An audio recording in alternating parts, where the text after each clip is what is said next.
एक बार की बात है, एक रिया नाम की लड़की थी। रिया अपनी माता राधा और पिता किशन के साथ रहती थी। वह जब छोटी थी उसे सजने संवरने का बहुत शौक था। वह अपने हाथों में चूड़ियाँ डालती, चुनरी ओढ़ती, सजती संवरती, अपने आप को शीशे में निहारती थी।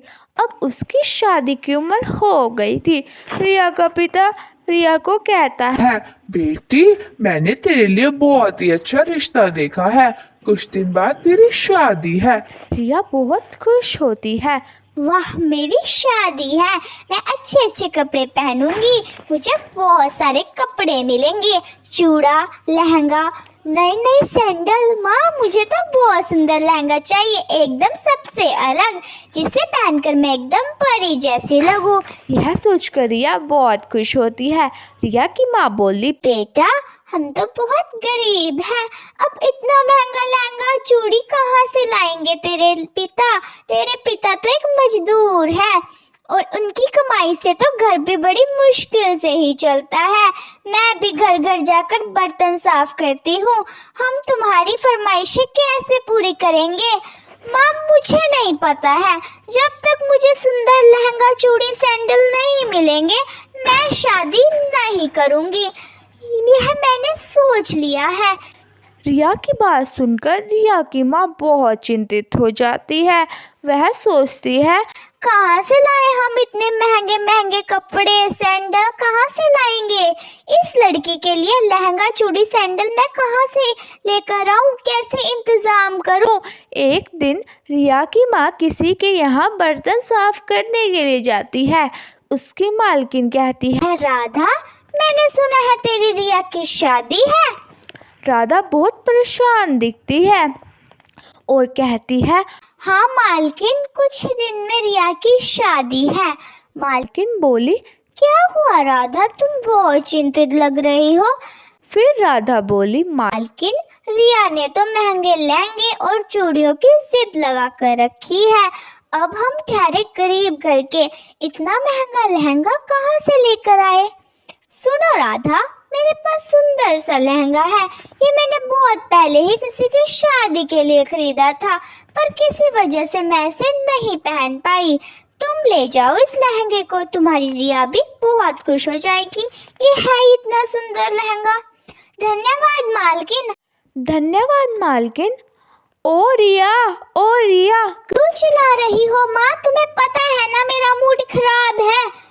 बेटा, मैं तेरे लिए लहंगा लेकर आई हूँ, बहुत सुंदर है। सच्ची माँ? अरे वाह, ये तो बहुत सुंदर लहंगा है, इसे पहनकर तो मैं बिल्कुल हूर परी लगूंगी। बेटी, अब क्या तू राजी है शादी के लिए? रिया बोली, हाँ माँ, मैं राजी हूँ। रिया की रमेश नाम के लड़के से शादी हो जाती है। रिया को लहंगा इतना सुंदर लगता है कि उसने शादी के 2 दिन बाद भी उस लहंगे को पहन लिया।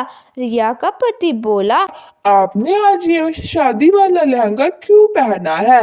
रिया बोली, जी, मुझे ये लहंगा बहुत पसंद है, आज इसे पहनने का मन किया तो मैंने पहन लिया। फिर रिया का पति बोला, वैसे आज आप इस लहंगे में बहुत ही खूबसूरत लग रही हो।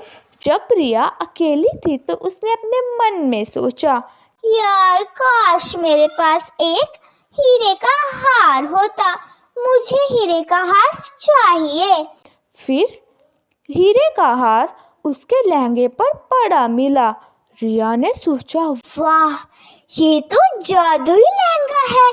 फिर रिया ने बोला, मुझे बहुत सारी साड़ियाँ, कपड़े, महंगा घर और धन दौलत चाहिए। उसी समय सब कुछ उसे मिल गया। यह बात उसने अपने पति को बताई। जी, मेरे पास ना जादुई लहंगा है, मैं जो कहती हूँ वो मुझे मिल जाता है, बस इसको पहन लेती हूँ और जो मांगती हूँ ये लहंगा मुझे दिला देता है। देखो ना, हम कितने अमीर हो गए हैं इस लहंगे के बदौलत। रिया का पति बोला, वाह, तुमने तो मेरी किस्मत खोल दी। जब यह बातें उसकी पड़ोसन शीला चुपचाप उनके घर के दरवाजे पर खड़ी सुन रही थी तो उसने सोचा, ये लहंगा मुझे भी चाहिए। उसने रिया का लहंगा चोरी छिपे रात को जब सारे सो रहे थे चुरा लिया। उसने लहंगा पहना और कहा, मुझे धन दौलत सब कुछ ऐशो आराम वाली चीजें चाहिए और मुझे अमीर बनना है।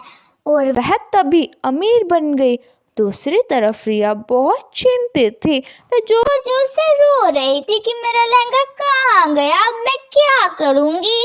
मेरे तो सपनों पर पानी फिर गया। अब तो मैं दोबारा गरीब हो जाऊंगी। पता नहीं कौन कलमुआ मेरा लहंगा चुरा कर ले गया। हे भगवान, मुझे मेरा लहंगा वापस कर दो वरना मैं तो गई। अब वह रात में सो रही थी तो उसके सपने में एक परी आई। वह बोली, जो इस लहंगा का इस्तेमाल बुराई के लिए या गलत काम के लिए करेगा तो यह लहंगा जल जाएगा और वह इंसान हमेशा के लिए लंगड़ा हो जाएगा। शीला रिया से बहुत जलती थी। उसने सोचा कि मुझे रिया को सबक सिखाना है। वो ज्यादा ही बनती है, ज्यादा अमीर बन के ज्यादा ही एटीट्यूड में रहती थी। अब बताती हूँ इसे अकल। उसने लहंगा पहना और कहा, रिया बदसूरत और अंधी और गरीब भी हो जाए। रिया को कुछ नहीं हुआ, परंतु शीला लंगड़ी हो गई और जादुई लहंगा भी जल गया और हमेशा के लिए उसके हाथ से जादुई लहंगा भी छिन गया और वह लंगड़ी भी हो गई। उसे अपने किए की सजा मिल गई। इसलिए तो कहते हैं कि हमें किसी का कभी भी बुरा नहीं सोचना चाहिए। गाइस, अगर आपको मेरी स्टोरी पसंद आई हो तो मेरे चैनल को सब्सक्राइब, मेरे वीडियो को लाइक शेयर जरूर करना।